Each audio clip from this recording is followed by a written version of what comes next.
While we're on the subject of weaknesses related to this generation of console, the translation is not always up to the task of serving the characters or the story's tension.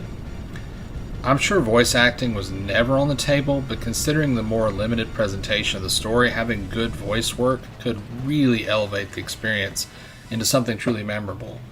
These are all things that could and should be improved upon in the remake if it ever comes out. So now we come to the spoiler-filled portion of the review.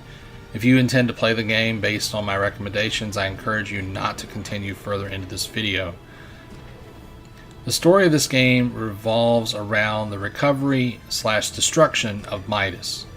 Midas is a nuclear-level weapon that can be used to cause enormous devastation with no risk of nuclear fallout. Developed by Emma as an alternative source of power and weaponized by the USN and then stolen by a military group in Japan, the weapon and the minds that understand it are targets for espionage from every government in the world.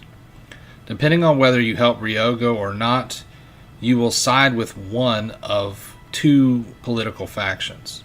Being a bro to Ryogo will pair Kazuki with Emma and ally you with the USN. Being a jerk will pair you with Alyssa and the DHZ or China. The stories are vastly different in some ways and very similar in others. No matter which path you take, you will pursue Midas and either Emma or Alyssa, trying to keep them away from Lukov. Lukov is the game's main antagonist. As previously mentioned, allies in one campaign will be enemies in the other, and the central crux that makes all this work is Kazuki.